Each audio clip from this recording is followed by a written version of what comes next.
Sejam bem-vindos ao Comente Podcast. Esse é o nosso momento de se reunir aqui para bater papo, sempre com convidados maravilhosos, com gente que tem muita informação e conteúdo para compartilhar e levar você para o próximo nível, né, Gui?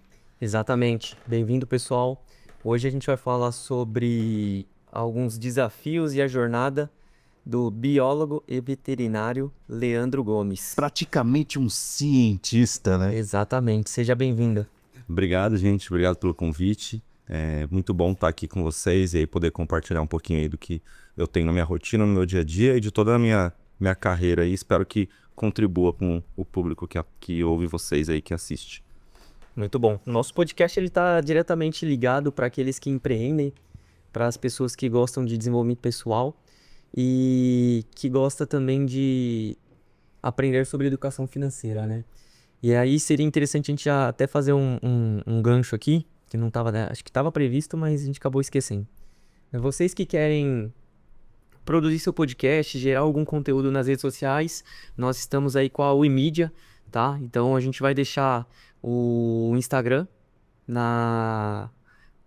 disponível e pode chamar no direct do Comente Podcast. Exatamente. Você que quer gravar seu conteúdo de podcast, ou quer iniciar um canal de YouTube, ou quer também fazer uma sessão de fotografia, ou gravar o teu curso, um conteúdo online para gerar ali o seu engajamento nas redes sociais, o iMedia na cidade de Osasco, no centro, você vai ter um local bem localizado, com uma variedade de opções ali para estacionamento, cafezinho, aguinha, daquele jeito. Tudo estruturado. Isso aí. Bora lá? Lê, comenta um pouco pro pessoal quem é Leandro Gomes. Tá. Eu sou nascido aqui em São Paulo, né? Sempre gostei muito de trabalhar com animal, no geral. Desde criança eu já gostava muito de assistir aqueles canais que passavam um monte de leão predando zebra. E aí direcionei a minha carreira sempre voltada para essa área. Então comecei fazendo biologia, querendo trabalhar com animais e fui, né? Foquei toda a biologia voltada para trabalhar com fauna, com animal de vida livre especialmente. Fiz um aprimoramento profissional no Instituto Butantan e aí lá eu acabei descobrindo um pouco a realidade da medicina veterinária. E aí ali dentro eu comecei a acompanhar vários procedimentos veterinários com veterinários da época e decidi também fazer uma segunda graduação voltada para a medicina veterinária. Então fiz a veterinária, também já entrei pensando em trabalhar com animal silvestre, né? Que é hoje a minha especialização. Então trabalhar com esses animais são diferentes, o pessoal está muito acostumado. Veterinário é cão e gato. Não, hoje a gente tem uma realidade muito maior aí no Brasil. E aí junto já fiz também o meu mestrado, né? Voltado para trabalhar com serpente, já que eu estava lá no Butantan, já engajei junto ali, fui para esse mesmo lado.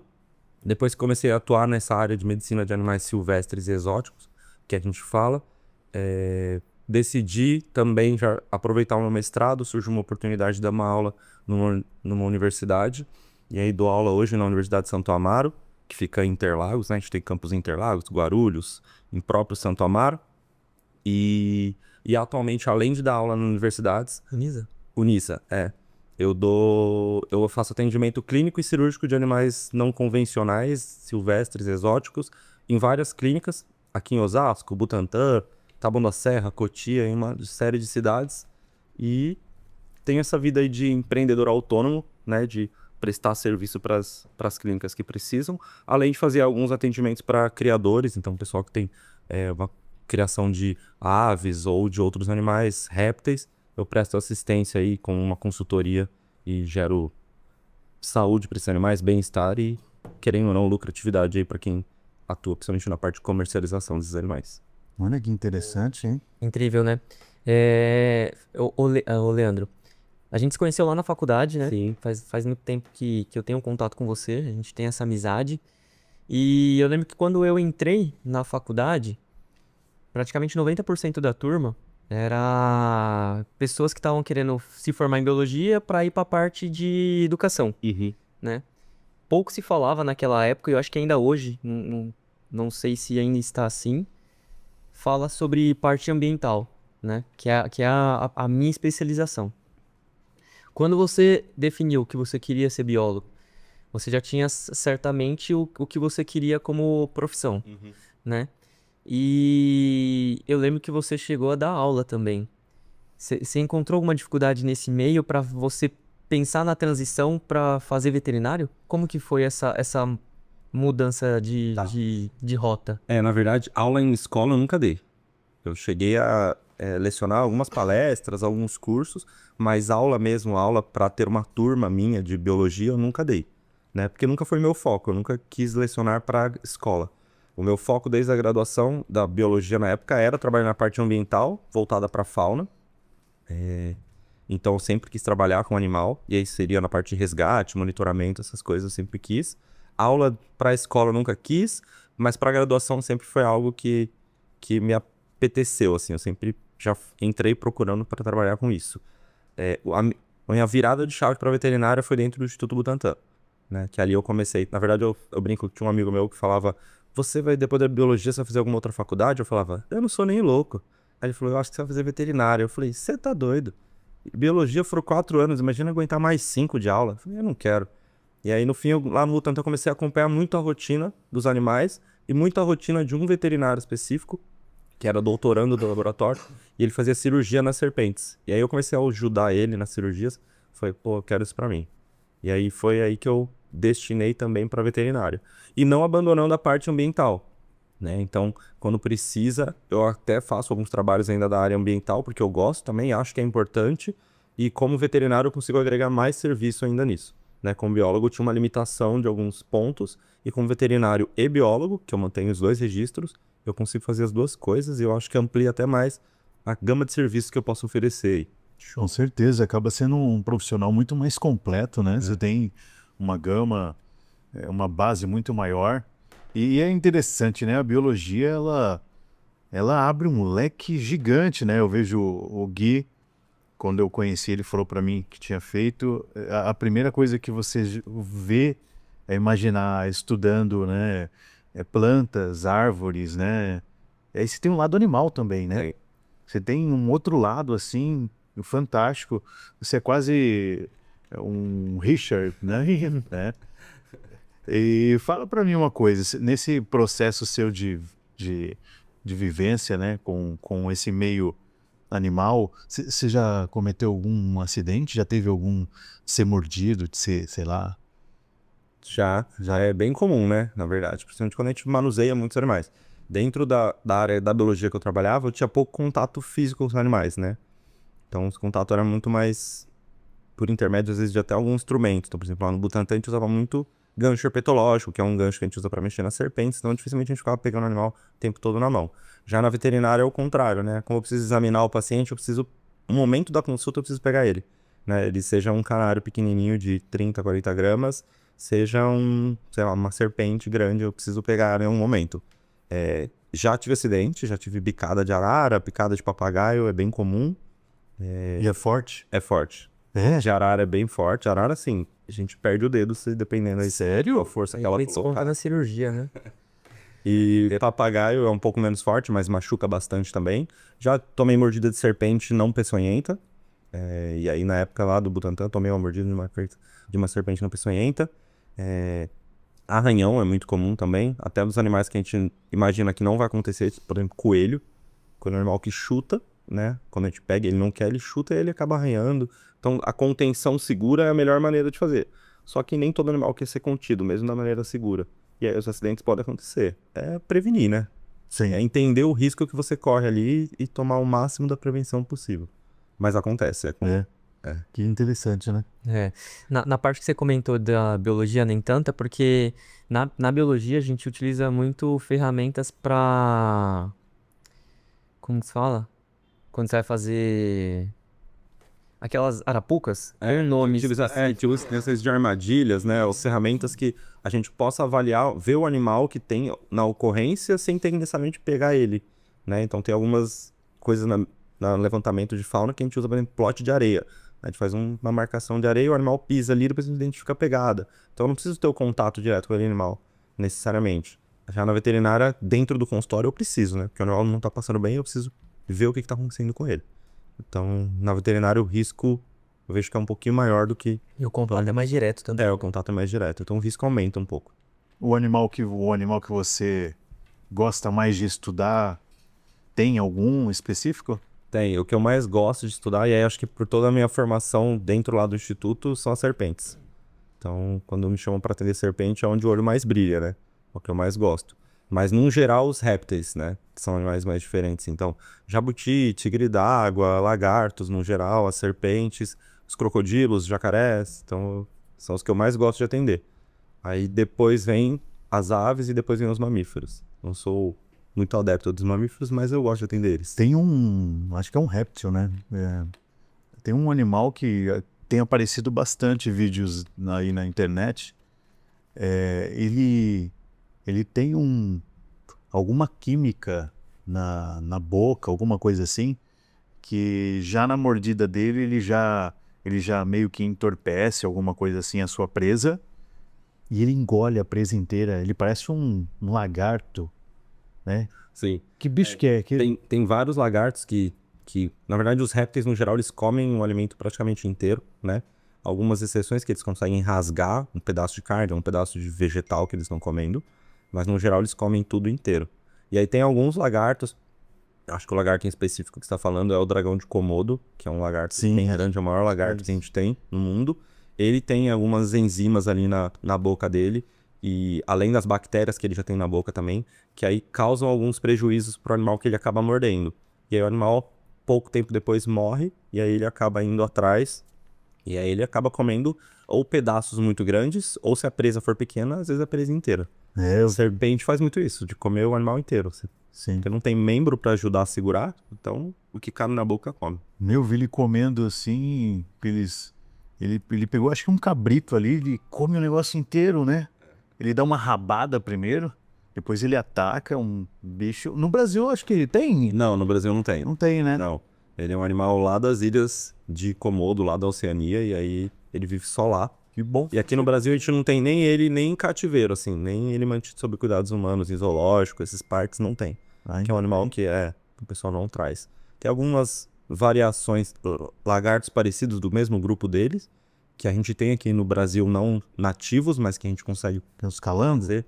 Não, são os varanos que a gente fala, são os lagartos monitores, né? São lagartos maiores e eles também têm esse comportamento de comer presas inteiras, né? No Brasil, o lagarto maior que a gente tem assim é o teiu, que acho que vocês já devem ter visto. Sim. Que aqui na região de São Paulo tem bastante teiu.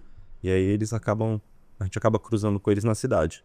Mas esses lagartos mesmo, o dragão de Komodo, a gente não tem aqui nem em zoológico pra gente poder ver. A gente atende um condomínio ali no Panambi que que mais tem isso? Bastante teiu, né? Paulínia também, outro condomínio que a gente atende. Do nada você tá andando, passa um bicho, e você até se assusta. O pessoal acha que é raro ter isso aqui dentro do centro urbano, mas não é. Então vira e mexe, você tá às vezes num condomínio que é um pouquinho mais arborizado, no meio da cidade você vê um teiu passando, um saruê passando, uma ave diferente que o pessoal não tá acostumado. Então é bem comum. Bom, o Lê, tem o resgate de fauna, que é uma das atividades que é feita na parte de meio ambiente, né? Quando a fauna em si, ela tá machucada, ela tem que ser direcionada para um centro veterinário. Esses centros são as instituições que você presta serviço? Não necessariamente, né? Quando a gente encontra um animal machucado num levantamento, num resgate, a gente ou tem uma clínica parceira, né? Ou o veterinário tem que estabelecer uma parceria com alguma clínica próxima do empreendimento e destinar ele para lá, ou se é uma obra muito grande, o que o pessoal normalmente faz, cria esse centro veterinário, que é um centro de triagem, né? Que são os CETAs. Então criam esses centros, se for uma obra muito grande, acaba criando esse tipo de centro, e aí o animal é tratado ali dentro, junto com... E aí sim, o veterinário responsável técnico e até outros veterinários atuam ali dentro para restabelecer a qualidade de vida desse animal. E aí, dependendo da avaliação, esse animal é destinado de volta à natureza, na soltura, né? Ou quando você vai realocar o animal. Ou se ele não tiver mais condição de voltar para a natureza, aí ele vai para um outro local que ele vai ser mantido nas melhores condições possíveis para passar o resto da vida dele sob cuidado.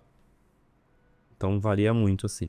Mas normalmente o veterinário tem que fazer parcerias com clínicas nas regiões, porque às vezes não tem, é cidade pequena, não tem muita estrutura, ou a obra não é muito grande, então não dá para criar esse centro veterinário, ele acaba fazendo parceria com as clínicas nas regiões. Boa. Bom. Você vê que o desafio hoje, né? Acho que vem crescendo muito o segmento do pet, né? A gente vê um mercado em grande disputa, principalmente com o número de produtos, né? Sim. Rações. Você tem hoje vários medicamentos, né?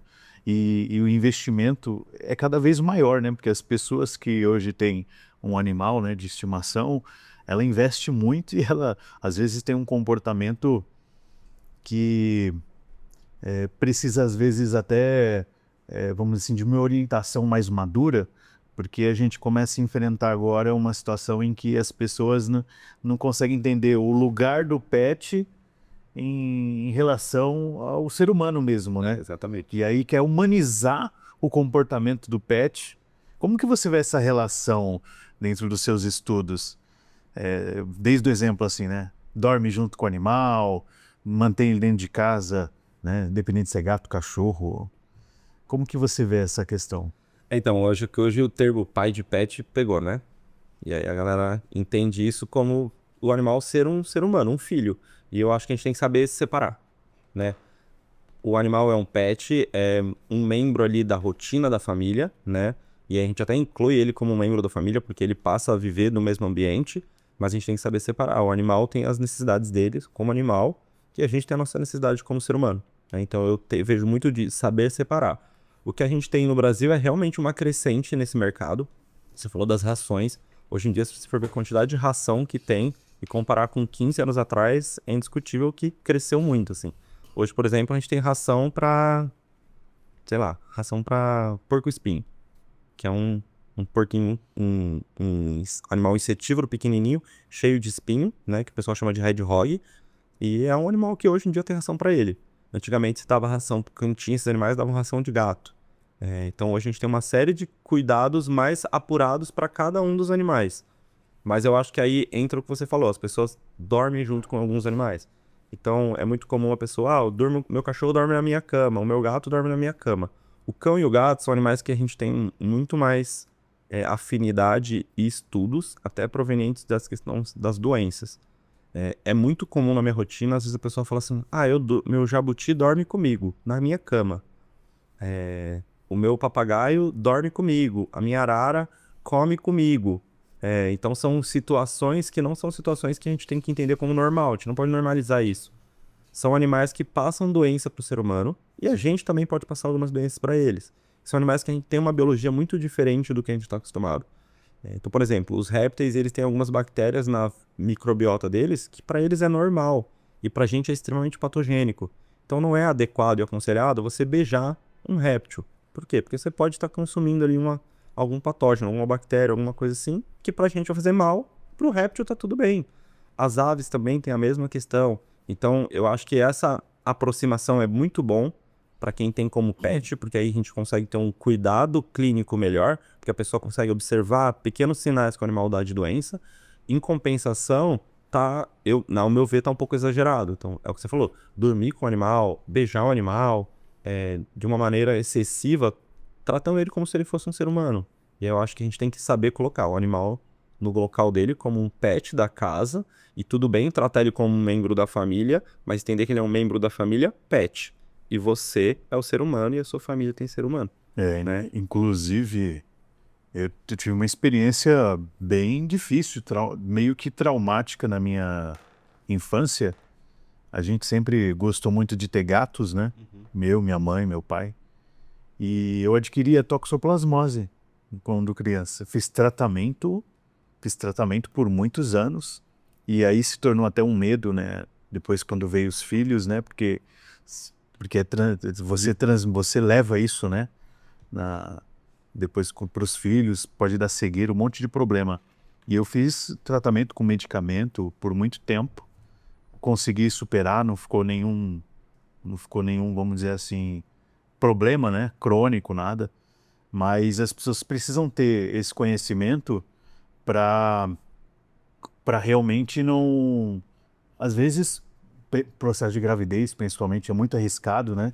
Não é que é muito arriscado. Na verdade, a toxoplasmose, ela passa pelo contato das fezes com a pessoa, né? E a gente sabe que, obviamente, com criança, a gente tem mais esse risco. Porque a criança, às vezes, pega num ambiente que pode estar contaminado e acaba esquecendo de lavar a mão. Não que adulto não possa fazer isso, adulto também às vezes acaba esquecendo de fazer a higienização das mãos. Não deveria? Deveria. Mas não. Mas a questão da gravidez é, então, função do risco do feto, né? E aí, sempre que se é orientado, normalmente até os médicos orientam de maneira errada, alguns médicos orientam que a mulher tem que tirar o gato da casa, e não tem que necessariamente tirar o gato da casa. A gente consegue ter uma mulher... É só ter o processo de higienização melhor. Então, a mulher está no período de gravidez, ter o marido, será que o marido não pode ele retirar as fezes do gato da caixinha de areia? E sempre, obviamente, fazer a higienização após isso, né? Então, é só tomar os cuidados de higiene básicos que a gente consegue evitar esse tipo de processo. Mas é importante saber, né? Porque se a pessoa não sabe o que tem dentro, o que pode ter de risco dentro da casa dela, complica, né? Fica um pouquinho mais difícil de tomar essas precauções. Exato. Eu vou levar esse assunto um pouco mais profundo, que eu entendi, eu vejo que esse aumento de carinho com os pets veio depois da pandemia, onde as pessoas ficaram mais presas dentro de casa e com isso aqueles que não tinham precisava de alguém e acabou adotando um. Por isso que se teve esse aumento, né? E aí eu trago essa informação e eu peço pro pessoal escutar com amor, né? Eu sempre falo isso. Porque tem aquelas pessoas que elas dão até mais atenção pro pet do que pro um membro da família, né?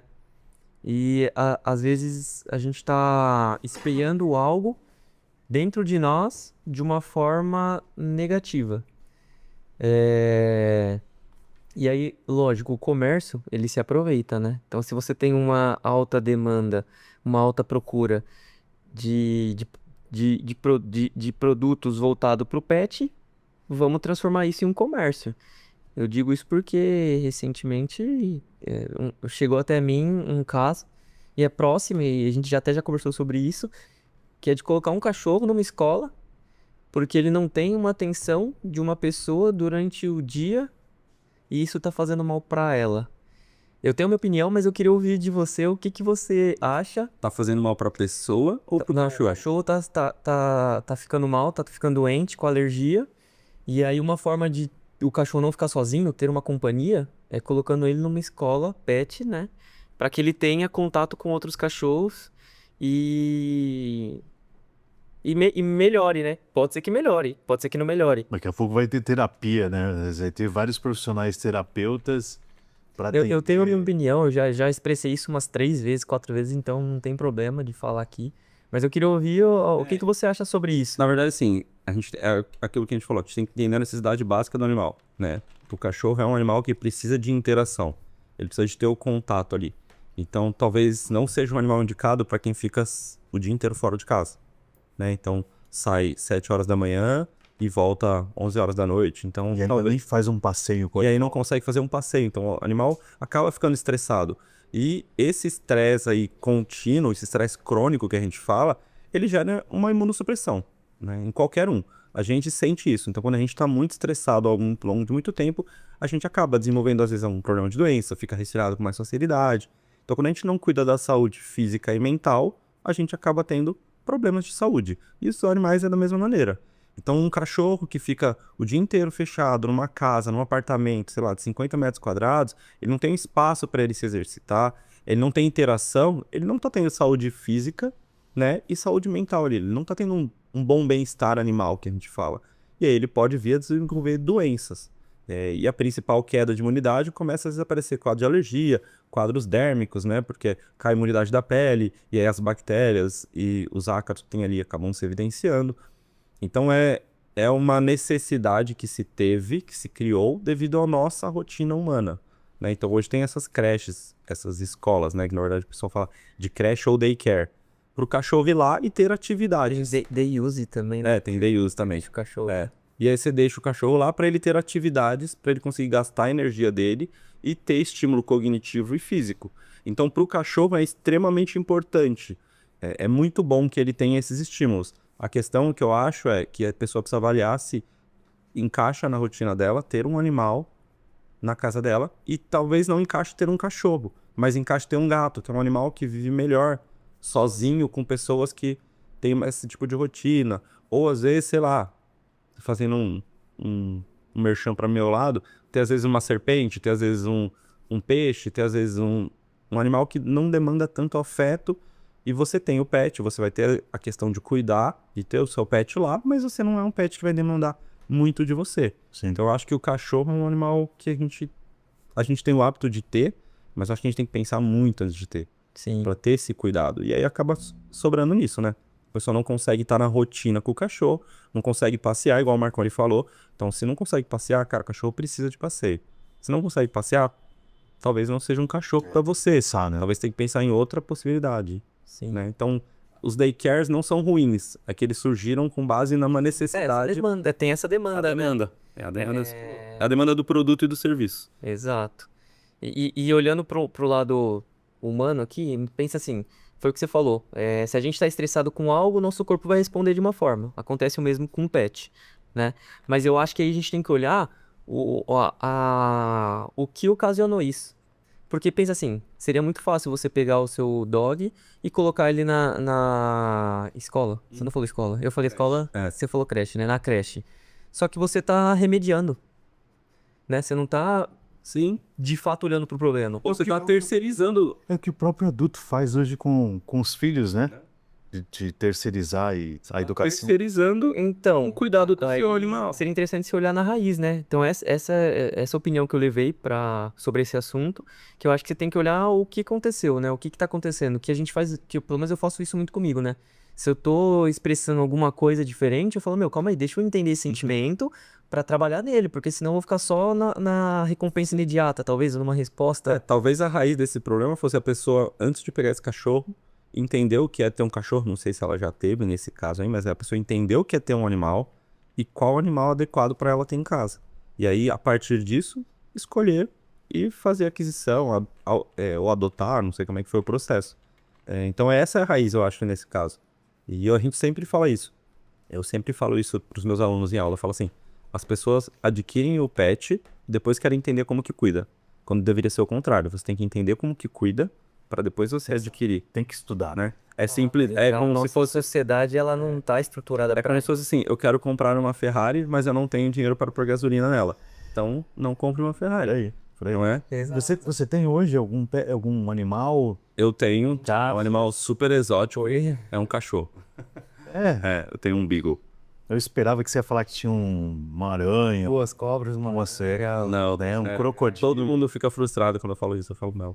E eu tenho vontade muito de ter uma ave, mas é uma ave que precisa de estímulo cognitivo, e hoje a minha rotina ela não se encaixa. Sim. Então, até pensando nisso, é um animal que não entraria hoje na minha rotina, então eu opto por nem pegar. Sim. Mas tenho muita vontade de ter uma ararajuba, que chama. É uma arara pequena, né? Como se fosse uma arara, ela parece um pouquinho menor que um papagaio, e ela é toda amarela, ela é bem bonita. E eu tenho muita vontade de ter esse animal, mas é um animal que demanda muito interação. Exato. E aves, quando se estressam, começam a arrancar pena, começam a se automutilar. Então, E não é barato, né? não é barato. E como não encaixa na minha rotina, eu acho que não é o momento de eu pegar agora. E dependendo de algumas espécies, tem que ter licença, né? Autorização. Os animais silvestres, no geral, a gente tem que ter autorização. É possível hoje adquirir qualquer tipo de animal, assim, nesse sentido? Os mais difíceis, assim, quando fala de répteis? Então, a gente tem alguns animais que a gente tem autorização para ter no Brasil, outros não, né? A gente tem uma lista ainda restrita, tem aumentado nos últimos meses, mas no Brasil a gente tem um cenário que cada estado, cada secretaria de verde, meio ambiente de cada estado ali, a secretaria ambiental, determina mais ou menos o que pode e o que não pode criar dentro daquele estado. Mas uma vez que ela determina que pode criar naquele estado, você pode, aqui de São Paulo, por exemplo, que é o estado mais restritivo, você pode comprá-la de fora, de um estado de fora, e trazer, porque você vai ter autorização, vai ter nota fiscal, tá? O que você não pode é criar esse animal aqui no estado. Então hoje a gente tem alguns locais aqui em São Paulo que vendem esses animais, normalmente são animais que vêm de outros estados, aí a loja mantém eles ali, quando te vendem com nota fiscal, registro, né, autorização. Normalmente o animal vem com microchip, então para você conseguir identificar certinho o indivíduo que é, anilha, se é alguma ave. Então tem bastante animal que a gente consegue ter hoje em dia, muito mais do que antigamente. É possível ter uma cobra, uma aranha? É possível ter? É possível. Legal, eu tenho uma amiga que é bióloga, e ela tem. É? Cobra, a gente tem algumas espécies que são autorizadas já no Brasil, tanto silvestre, ou seja, da nossa fauna, quanto de fora do Brasil. E Aranha eu não tenho muita certeza como que tá a legislação, mas eu sei que tem alguns locais que vendem aranha. E lagartos a gente também tem umas espécies, ave a gente tem bastante. Nossa. E alguns mamíferos diferentes. Serpentes dá um trabalhão, porque o alimento, né? O quanto come por dia? São o quê? Ratinhos que eles comem? Então, serpente é um animal que a gente tem que dar uma presa, que a gente fala, né? Um animal abatido. E aí a gente pode optar, variar a dieta. Pode ser um roedor, pode ser uma... Às vezes tem serpente que a gente consegue alimentar com peixe, tem serpente que a gente consegue alimentar com ave, mas aí não é por dia. Normalmente a gente alimenta a serpente a cada 7, 15, 21, 30 dias. Caramba, fica muito tempo. Bastante tempo. Desse o tempo que o alimento Demora pra digerir, né? E é um animal que tem um metabolismo bem baixo, então você não precisa ficar dando alimento diariamente. Então não é tão caro. Não, ela é cara da aquisição e da parte estrutural da manutenção. Mas a parte de alimento, você consegue comprar uma quantidade de alimento, às vezes congelar e descongelar e dá pra ela. Né? Entendi. E aí vai depender do porte dela para você determinar o quanto você vai também. Você vai oferecer também. E Quanto maior, normalmente aumenta o tempo. Então, fazendo uma serpente muito grande, normalmente a gente alimenta uma vez por mês. Serpentes menores, só que a quantidade nessa vez. só que a quantidade dessa vez é maior. Entendi. Oh, interessante, hein? E. Uma serpente, Marconi? Hã? Vai comprar uma serpente? Não vou, não. Eu tô pela curiosidade mesmo, né? Porque eu fiquei mais. Mas, por exemplo, é um animal que encaixaria na rotina da pessoa que não tem É. condições de levar um cachorro pra É serra. porque ela não vai ficar estressada de vai, ela vai passear no parque. Ela vai... É até feliz, porque tem a casa enterrado dela, né? Normalmente se é mais com o terrário e é um animal que tranquilo, né? Não, nem late, nem incomoda o vizinho. Exato. Eu fiz um estudo há muito tempo, assim, eu falei, eu quero ter um animal, quero cuidar de algo diferente. A gente, na época, morava com os meus pais, eu tinha um Basset, né? Aí você foi lá abrir o CNPJ, né? Cara, não, pior que é verdade, se for ver, né? Se for pensar bem, a gente teve alguns cachorros vira-latas assim e em determinado momento a gente adquiriu o Basset. Nossa, foi a nossa paixão, né? E aí acabou tendo um acidente, ele saiu pra rua, um carro escolar atropelou ele, né? O Supla, é o nome dele. Bonitão, muito inteligente, cachorro, só faltava falar, né? Não sei se o Raul lembra do Supla. O Raul era bebê ainda, eu acho. E o Supla foi o último animal que eu tive, né? A gente ainda morava com ali perto dos meus pais ali. E a parte de gato a gente sempre teve também junto ali a vida toda. E aí quando saí da casa dos meus pais, que eu me casei e tal, eu falei, vou estudar uma outra espécie. Fui pro aquarismo. Peguei livros, apostilas, comprei, comecei a estudar, questão da água, as classes, né? Muito sensacional. E aí eu comecei a montar meu primeiro aquário. Tem lá um aquário pequenininho, todo o ecossistema, tal, os tipos de peixe. Aí depois montei um maior, aí fui para quase 100 litros e tal. Depois eu falei, vou estudar aquaponia. Eu quero criar peixe para realmente cativeiro ali, para fazer, né, a procriação e tal. Criei do zero, a gente montou ali. Na época meu sogro me deu um apoio, a gente fez juntos e aí fomos criar tilápia. Meu, achei sensacional. Leva tempo, né, e é caro, hein. E tem várias químicas, né? Sim. Vários produtos. O controle ambiental em peixe é absurdo, por causa da água. Os produtos são caros, então você tem que, na filtragem, no processo ali de limpeza do aquário, além de limpar as peças e tudo mais, jogar esses produtos, né? Salinizadores, né? Sim. Mas eu achava sensacional. A gente teve um Oscar. Conhece o Oscar, né? Tem pessoal que chama de outro nome, né? Mas hoje em dia o pessoal entende como Oscar Fish. Ele é carnívoro, né? E, viveu anos, Gui. E a gente pegou ele pequenininho, não sei se o Raul lembra também. Ele era pequenininho assim, ele ficou desse tamanho assim, parecia... E foi bacana. Aí ele deu um tumor nele, e aí esse tumor acabou levando ele a óbito, né? Mas assim, foi um período... E era comilão, hein? Eu comprava lambarizinho, aí eu comprava lá, tipo, 50 lambaris, soltava lá, ele queria comer tudo de uma vez. Aí ele ficava lá congestionado. Peixe é bem guloso. É, meu, ele... Tu tem como ele. É, não, ele tá com peixe pra fora da boca, ele não tá aguentando comer mais e ele quer. É absurdo o peixe carnívoro, né? Porque ele parte do pressuposto que ele não sabe quando ele vai comer depois. Então ele acaba comendo tudo que dá de uma vez. Mas hoje em dia, por exemplo, a medicina de peixe rola bastante, assim. Hoje a gente faz cirurgia em peixe, tratamento em peixe, né? Não só o tratamento da água, mas às vezes o peixe tá com uma infecção, a gente pega, coleta sangue, faz raio-x, faz ultrassom, opera. Tem bastante... O que seria a cirurgia em peixe? É igual uma cirurgia em outro animal comum. A diferença é que a gente respira ar, então quando a gente é anestesiado, eles entubam a gente com ar, né? Os outros animais também. E no peixe a gente entuba eles com água. Então a gente faz a água passar pelas brânquias. A gente põe ele, normalmente a gente monta uma estrutura úmida, para ele não ressecar também a pele deles. E aí a gente encaixa, em vez de for um tubo com ar, é um tubo com água. Que fica ali. Fica passando pelas brânquias, né? Não, principalmente na região aqui do opérculo, né? Então fica passando aqui nas brânquias, cai de volta essa água na parte final ali. Oxigênio. Reoxigena, reanestesia ela, né? Porque o anestésico tá ali diluído. E foi fazendo esse processo. Tem como fazer uma incisão no peixe e depois costurar? Tem. Que interessante. Faz incisão e depois sutura. E aí depende até da área que você quer, né? Porque, por exemplo, tem peixe que tem bexiga natatória. Então, às vezes, o problema tá na bexiga natatória, que é o que faz eles flutuarem. Aí você quer atender ali, fazer a cirurgia ali, você consegue. Se for algo abdominal, né? Na região de cavidade celomática, que a gente fala nas vísceras, a gente consegue fazer também. No caso do seu, era um tumor para fora?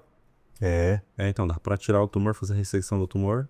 Então, eu fui em 2 veterinários, mas ninguém me deu opção de cirurgia. Faz muito tempo. Tentava só uma medicação, dá essa medicação pra ele lá. Faz muito tempo? Faz muito tempo, muitos anos. E aí... Recentemente a gente tem melhorado cada vez mais essa parte cirúrgica nos peixes, principalmente. Você faz? Eu não opero peixe ainda. É uma das coisas que eu quero aí aprimorar a medicina de peixes. Então é uma das próximas etapas da minha carreira. Mas tem bastante colega que faz, sim. Aqui em São Paulo já tem principalmente 2 veterinários que são bem especialistas nessa área. E eles operam bastante peixe. Tem uma rotina boa. Assim. Que legal. Um dia eu quero. Quando eu tiver mais tempo, assim, de vida social, né, familiar, eu quero voltar a ter um aquário. É legal o aquário. É legal. Peixe é bem legal e é uma cultura que a gente tem no Brasil muito antiga. Eu falo que peixes e aves são culturas brasileiras, assim, ave principalmente. Mas o pessoal tem muito hábito de ter. É difícil você perguntar na rua qualquer pessoa que não conheça ninguém ou a pessoa mesmo nunca teve uma ave ou um peixe. Por mais que às vezes seja peixinho beta ou aqueles peixinhos dourados que acabam... São mais famosos, que o pessoal acaba comprando ou até às vezes ganhando, né?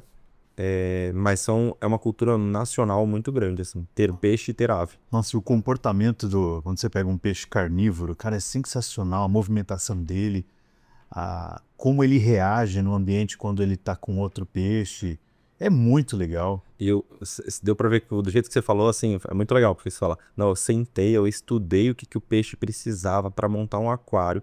O legal do quem gosta de peixe, de fato, é isso, porque a pessoa precisa sentar e entender um pouco de aquarismo para poder ter um peixe. Porque peixe não é só comprar e pôr no aquário. Né? É diferente de um cachorro que você pega e põe dentro da sua casa. E ainda assim dá problema. Ainda assim pode dar problema. Mas o peixe você precisa entender do aquarismo para montar o aquário adequado para aquele tipo de peixe que você quer ter. Então, normalmente o pessoal que gosta de peixe realmente monta. Eu tenho uma colega minha que é veterinária e o pai dela montou um aquário marinho, de peixe de água salgada.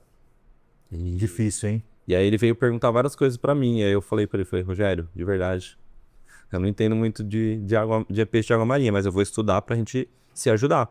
Porque ele já tinha montado o aquário já tava funcionando. E assim, ele sentou e estudou muito, muito tempo. Ele falou, eu fiquei estruturando esse aquário pra montar a estrutura dele muito tempo pra começar a depois conseguir pôr os peixes, né? Ó, e tá aí uma forma, né? Vamos puxar pro lado agora das finanças e da dica de ouro, quem quer fazer um dinheiro extra.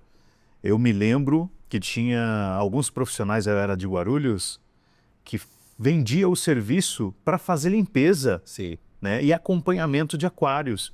Porque assim, o peixe ele muda de cor quando ele está estressado, ele muda a forma de movimentação dele. E é um trabalho. Às vezes eu gastava umas 3 horas para fazer a higienização.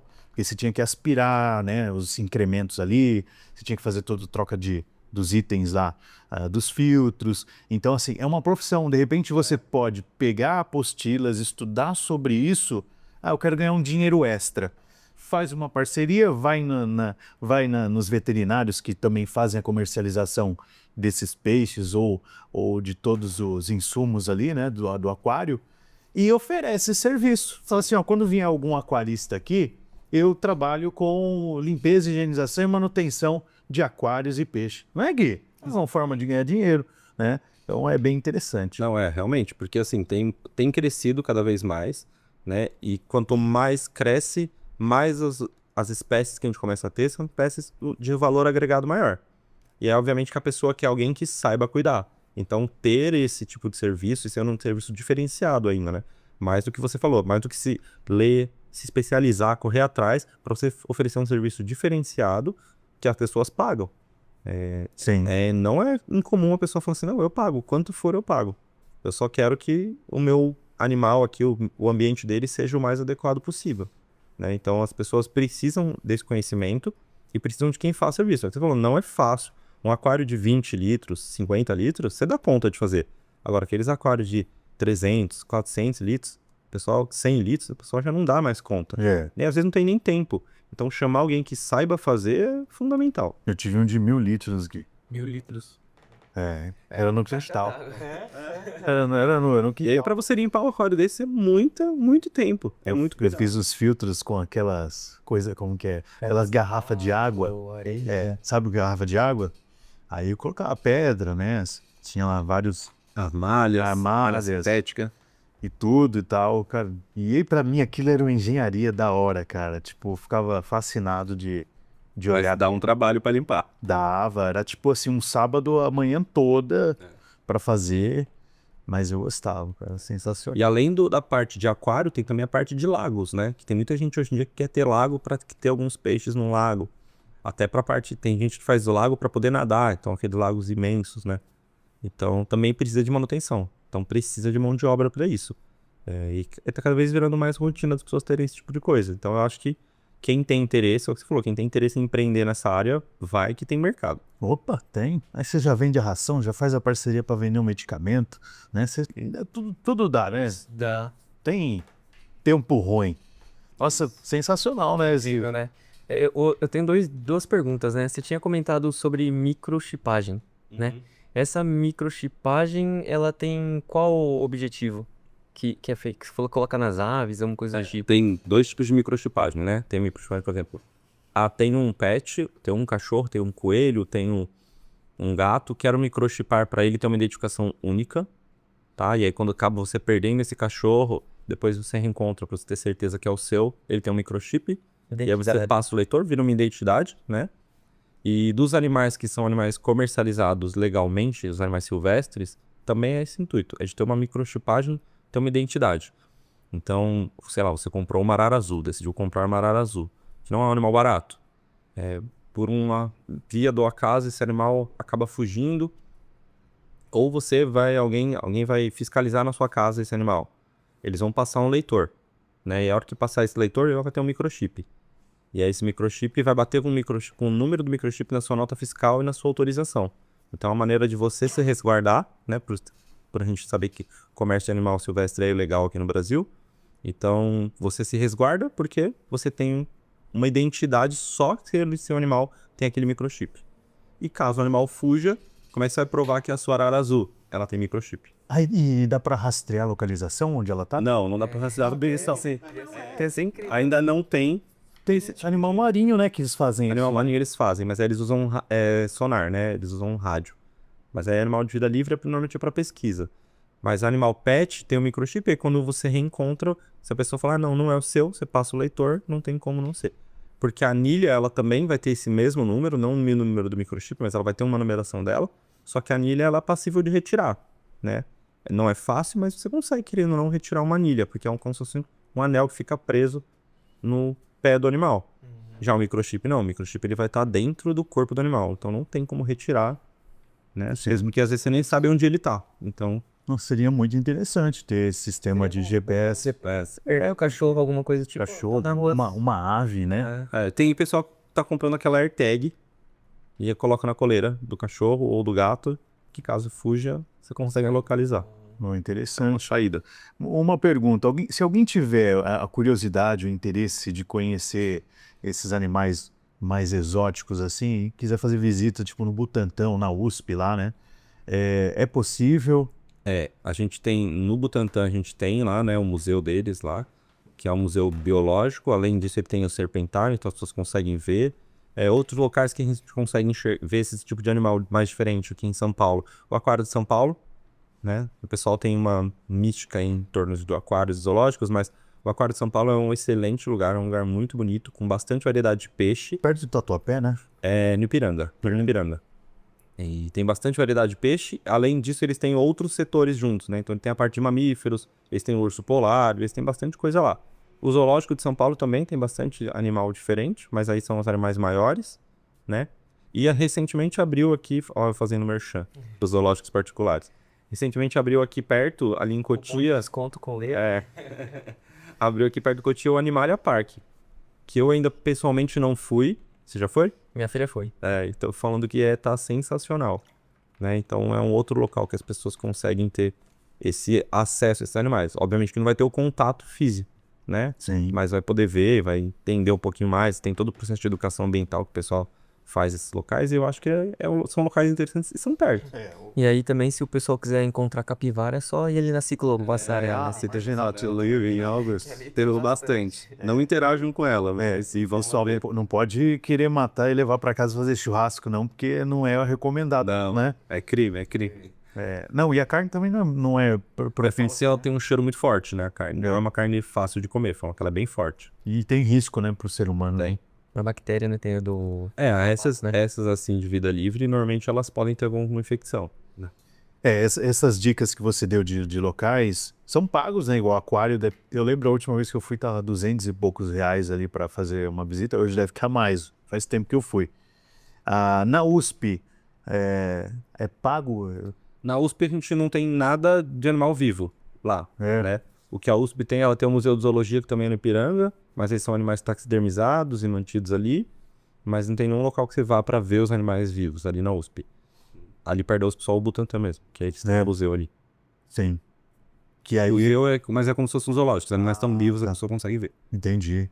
Interessante. Interessante, né? É um... Lê, você tá atuando hoje na parte de educação, né? Na Unisa, você falou. Você atende algumas clínicas. Esse conhecimento que você adquiriu, você tem um projeto de dar um treinamento, uma mentoria, alguma coisa nesse sentido? Tenho. Na verdade, a minha ideia é montar uma plataforma de cursos online, né? De começar a ofertar cursos online. Tanto meu, quanto possivelmente de outras pessoas, outros veterinários. E mais para frente também tem a ideia de montar uma mentoria para recém-formados, alunos de graduação, né? Ou até médicos veterinários que tenham interesse na área, principalmente nessa área focada para animal silvestre. E eu tenho sentido aí, principalmente conversando com os alunos lá da graduação, uma dificuldade neles muito grande na parte de gestão de carreira, gestão de negócio, empreendedorismo, gestão financeira. E aí também é algo que eu estou pensando em encaixar aí nesse processo da mentoria e fazer algo junto. Então, talvez ofertar 2 tipos de mentoria. Uma mais técnica, né, para quem quer trabalhar com esses animais diferentes, e outra para quem está com dificuldade aí de gerir a carreira. Infelizmente, a gente tem uma dificuldade aí no setor, acho que não só na veterinária, mas acho que na saúde como um todo, do pessoal entender a gestão financeira. Né? O pessoal tem muita dificuldade de entender o que gasta, quanto gasta, o que eu preciso para começar a atender, como que eu emito uma nota, como que eu consigo um contador. Né? Então eu abri uma empresa, então é uma das vertentes que eu quero. A faculdade ela tem um papel importante para transformar a pessoa num especialista, mas ela não dá essa estrutura, né, de como você consegue fazer dinheiro com o conhecimento que você adquiriu, né? E aí é onde entra as oportunidades, né? Aí entra... Aí começam outras dores, né? Você, vamos dizer, você sai ali do teu curso acadêmico, do teu diploma, você está fazendo dinheiro, e aí você se perde na gestão, e muitos negócios morrem logo no primeiro ano ali, porque falta toda essa maneira, né, de gerir os recursos, né? A gente vê muito isso com dentista, com veterinário, médico mesmo. É o desafio. Que legal esse projeto. Desejo sucesso, me coloco à disposição para ajudar tudo aí. Finança, que gestão. Aí que é maravilha. Realmente é uma dor muito grande. Eu sei que às vezes o veterinário, pessoa que está ali no exercício da sua atividade, eu não quero me preocupar com financeiro, quem emite nota, se a razão, né, a legislação tributária é X ou Y. Mas assim, é importante, você não precisa ser o especialista, mas você precisa ter uma noção ou como trazer profissionais e ter uma equipe que vai gerir isso para você. Não, porque o que eu vejo é que às vezes assim, a pessoa fala, eu ganho mal. Aí você vê a pessoa não ganha mal.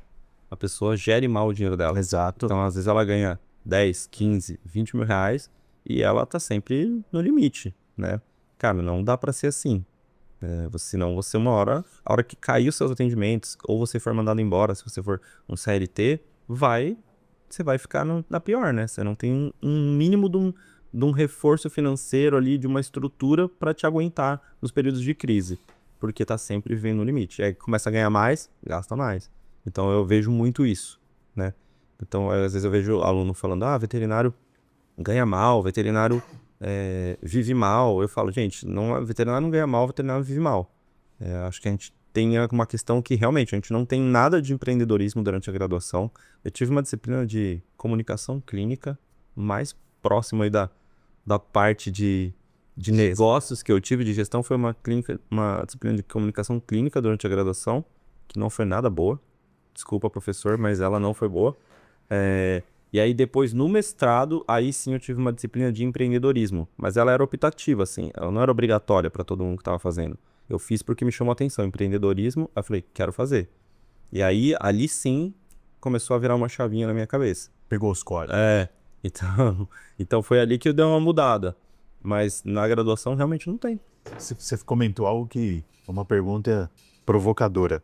Eu estava numa reunião de almoço e tinha um veterinário lá. E a gente começou a conversar sobre vários assuntos interessantes. E ele fez críticas assim bem fortes sobre veterinário não dá dinheiro, não tô bem, já trabalho com isso há tantos anos. E na minha cabeça eu estava ali só fazendo objeção. Falei, eu não vou fazer uma objeção direta a ele, porque eu já vi que a mentalidade dele, ele já determinou para ele que ele não vai ser rico com isso e não vai ter sucesso. E que é uma mentira. Ele mesmo criou uma falácia ali para ele, né? Com certeza ele deve estar fazendo merda na gestão. É uma crença, né? Uma crença que ele tá carregando. Ele já tem uma crença porque deve estar faltando gestão no negócio dele. E aí ele tá dizendo, veterinário para ter sucesso e ganhar dinheiro e ficar rico, só se for desonesto. Quem é honesto não tem. É um mercado que mais cresce, né? Mercado de rações, alimentos. Quem tem hoje um pet quer cuidar, quer dar vacina, quer fazer os cuidados. É impossível não dar dinheiro. A questão é como você está gerindo. Sim. A gente pegou uma dor, eu cuido da parte financeira de uma unidade da Sorridentes, né? E a gente estava discutindo sobre controle de estoque, porque imagina, você vai fazer um tratamento dentário, você tem uma série de procedimentos que vai envolver ali a anestesia, né? Você tem ali um amálgama, você tem algum produto, tudo isso é custo. Saiu do meu estoque ali da farmácia, né? Saiu da farmácia, tanto. A anestesia custa tanto. Daqui a pouco, se você não tem uma gestão do que você tem de estoque, do que você compra, tem alguém te roubando. E você nem percebe. E aí, daqui a pouco você fala, meu resultado não dá. É lógico, você está sendo roubado. Qual que é o teu controle de estoque? Então, assim, falar que uma profissão não dá dinheiro é igual eu falei da renda extra aqui, de quem pode cuidar de limpeza de aquário. Dá para ganhar muito dinheiro, sim. O cara vai cobrar pela hora de trabalho dele.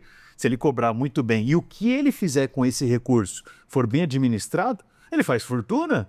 Exatamente. Não é, Gui? Exato. Agora eu vou vender um curso de como limpar aquário. Eu vendo para 200 mil pessoas, fiquei milionário. Então, assim, as pessoas precisam parar, né? E eu quero sua opinião em relação ao profissional veterinário. É possível ganhar dinheiro? É possível ganhar dinheiro. Eu acho que é alguma profissão que está dependendo, demanda um tempo e normalmente demanda esforço. E aí eu acho que é aí que entra o problema, né? Eu já ouvi muita gente falar assim, por exemplo, o que a gente fala no veterinário, é o veterinário autônomo, que atende vários lugares, é o veterinário volante. Porque a gente vai andando e vai atendendo, né? E eu já vi muita gente falar assim, eu não vou atender lá porque lá é longe. Tá, mas às vezes lá é onde tá com a carência do seu atendimento, né? Da sua especialidade. Então eu acho que assim, às vezes no veterinário falta a mentalidade, não só da gestão, entender o quanto você gasta, entender quanto que custa uma seringa e quanto custa uma agulha, para você poder pôr esse valor na aplicação de medicação que você vai fazer e contar também quanto custou o frasco da medicação enquanto eu tá usando. E às vezes falta esse tipo de gestão, ou quantos quilômetros eu tô rodando. Às vezes a pessoa não tem ideia de quantos quilômetros roda no dia a dia, né? Já perguntei isso, quantos quilômetros você roda para fazer o seu atendimento? Essa pessoa, não sei. Cara, eu sei quantos quilômetros eu rodei ano passado. E eu sei o quanto isso me gerou de gasto de combustível, de manutenção no meu carro, e isso está incluso no meu valor de atendimento. Então falta esse tipo de gestão, mas eu acho que falta entender que é um processo de construção. Ninguém sai da graduação no primeiro ano já ganhando 10, 15 mil reais, e aí quando chegar com 5 anos já está ganhando 1 milhão. Não existe isso. É todo um processo. Vocês sabem que na carreira de vocês foi todo um processo de esforço, que a gente começa ganhando menos, obviamente, a gente é recém-formado, não sabe nada, e aí com o tempo a gente vai se esforçando, investindo em curso, investindo em estudo, investindo em estrutura física, e com o tempo você vai ganhando. Então, às vezes o veterinário, eu acho que eles ficam às vezes frustrados, porque, saí da graduação e não tô ganhando o que eu achava que eu ia ganhar. Tá, mas talvez você tá indo pelo caminho certo, você tá se esforçando, você entendeu que você acabou de sair, que talvez realmente você não vai ganhar tudo agora, mas lá na frente vai ter uma recompensa que você vai conseguir ganhar mais. Então eu acho que nisso falta também, né? Dentro da medicina veterinária. E eu acho que as pessoas querem um retorno muito imediato. A gente tá num mundo onde tudo quer o imediatismo. Eu começo agora porque eu quero ganhar agora. Não, querido, você começa agora para ganhar daqui a pouco. Agora você não vai ganhar, talvez. E eu acho que isso é uma dor que a gente tem. E tá aí uma oportunidade. Inclusive, você entrega esse tipo de assessoria para quem está se formando e quer ter uma carreira assistida para, vamos dizer assim, pegar os atalhos e conseguir logo de início se colocar, fazer renda. Você faz esse tipo de serviço? Não, ainda não. Mas essa é uma das ideias dessa questão da mentoria aí. De começar a dar esse suporte aí, porque é uma dor que eu tô sentindo nos meus alunos da graduação. Que ótimo. Eles estão chegando no final do curso meio desesperados, né? Com muitas dificuldades. Não vou nem falar desesperado, mas com dificuldade de entender aonde que eles vão investir o tempo e energia deles, né? Porque no começo eles vão investir muito mais isso do que dinheiro. E aí eu tô sentindo essa dor neles. Então é algo que é um próximo passo aí que eu quero estruturar ainda. Top. É incrível, né? Pode contar com a gente vai te ajudar nisso aí. Certeza. Existe um ganho intangível, que é quando lá atrás, quando você... O exemplo que você deu, né? A pessoa entra e começa a ganhar pouco. Mas o que ela aprendeu ali é muito superior do valor que é pago para ela. Porque é algo que ela consegue lá na frente, depois de uns 3, 5 anos praticando, fazer com que a empresa dela cresça de uma forma absurda. Então, trazer para esse público, né, para os seus alunos, que por mais que ele saiu da graduação, do mestrado, ele não vai ganhar o salário que ele precisa, o que ele queria, existe um ganho que ele não consegue mensurar ali, Não é entende? tangível, né? Não é tangível. Porque lá na frente ele vai ser muito grato pela experiência que ele teve. Porque tem muita gente que tem muito conhecimento teórico, mas não tem a prática. E é isso que falta, né? Uhum. E aí quando você tá no seu dia a dia ali, tá praticando, você tem as suas dores de cabeça, a surpresa. Eu trabalho com a parte de meio ambiente, então a gente tem muito imprevisto em obra. Você consegue ter uma resposta, mas essa resposta imediata que você dá é por um aprendizado que você teve há 7 anos atrás, entende? Realmente. Então, realmente, a nossa sociedade ela é muito imediata, né? Ela quer tudo pra hoje, né? Nem pra ontem, né? Não é nem pra amanhã, é pra ontem. Mas a gente conseguir dar valor e falar, ó, só começa. Que daqui 3 anos você vai ter o mesmo bate-papo que a gente tá tendo aqui e você vai falar assim, cara, obrigado. Né? Eles têm, acho que é uma dificuldade, mas eu não acho que é só dentro do veterinário. Ah, não, é sociedade geral. Hoje se vende muito isso na internet, né?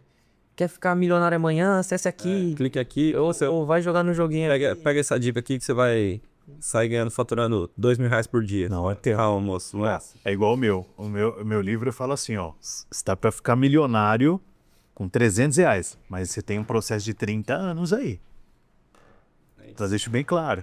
E se for disciplinado, é longo e ainda você tem que seguir o plano. Não É tem. igual investimento financeiro, né? Só aí então, não adianta você querer pôr um pouquinho e ter um resultado amanhã. Exato. Pra você ter um resultado amanhã, você tem que pôr um pouquinho agora. E dá até Então- pra acelerar, né? Porque se você reaplicar o que você tá ganhando, você não vai mais colocar 300. Exato. Por aí na Mas vida, é isso, né? na vida é assim, né? Se você, é aquela questão da gestão financeira. Se você, todo o valor que você ganha, você gasta nos seus gastos diários, ou em festas, enfim, em divertimento, você não está reinvestindo em você. E reinvestir em você é encurtar esse tempo, né? Porque se você, poxa, para eu ser um veterinário, sei lá, um biólogo que trabalha com meio ambiente de sucesso, demora 10 anos, se eu começo a fazer mais curso, mais estudo, invisto em mais livro, começo a investir em mim, esses 10 anos você vai reduzindo eles com o tempo. E isso é fundamental. Mas ele é um corte dos top esse aí, hein? E o livro que o Marconi tá comentando é aquele primeiro ali, ó. É esse aqui, né? Ó. É esse aí, ó. O Milionário de Amanhã começa hoje? Exatamente. O Bom Veterinário de Amanhã começa hoje. E aí, Não, dica. Zé tá bem, não dá pra escrever o livro. Mas eu acho que é uma questão geracional também, né? Sim. E aí, o pessoal não gosta que eu falo isso, mas eu falo. Eu vejo que eles têm muita ânsia, mas acho que é por causa disso aqui. Né? Hoje tudo é muito mais fácil. Na minha época, eu male procurava no Google. Às vezes, na época da escola, eu procurava na Barça. Bibliotecona lá. Bibliotecona. Minha avó tinha a Barça, eu procurava na Barça. Eu não esqueço uma vez que eu tive que fazer uma pesquisa sobre o que era o Pantanal. Aí na Barça tinha uma região alagada. Aí eu falei, ferrou. Agora eu não posso um trabalho falar do Pantanal, só isso. É isso aí, a gente está caminhando pro final, para a conclusão. Deixa sua mensagem, né, para esses formandos aí, os acadêmicos ou aqueles aspirantes que querem iniciar, de repente, num curso de biologia ou veterinário. Para aqueles também que gostariam de fazer uma transição, né? Começou a ADM, viu que não queria, falou, não, deixa eu ir pra uma parte mais técnica que brilha meus olhos. Então eu acho que assim, pra quem quer começar na área, eu acho que é primeiro avaliar, igual quando a gente falou de pegar um pet, avaliar se realmente quer isso, né? Entender o que cada profissão faz. Porque às vezes a pessoa fala, eu vou entrar na veterinária porque eu não quero trabalhar com gente, eu não gosto de gente, eu gosto de bicho. Querido, você vai dar muito mais com gente do que com bicho. Deixa eu te explicar que bicho não fala e você vai depender da pessoa que tá na sua frente pra te passar as informações que você precisa pra tratar aquele animal. Então, trabalhar na veterinária não é trabalhar com bicho. Pelo contrário, é trabalhar com gente para você dar o melhor e atender o animal ali. Então, entender cada profissão, né? Isso para qualquer área. E o meu recado é para o pessoal, assim, ter uma definição do que quer e ser esforçado. O esforço parece que não, mas ele é recompensado, né? O esforço físico, o esforço mental, se dedicar ali ao que você precisa. Então, ter uma dedicação para o seu trabalho e não esperar uma recompensa imediata, porque a recompensa ela não vem num primeiro momento, né? Às vezes a gente passa por períodos muito turbulentos na nossa vida, que a gente não entende o que está acontecendo, períodos difíceis.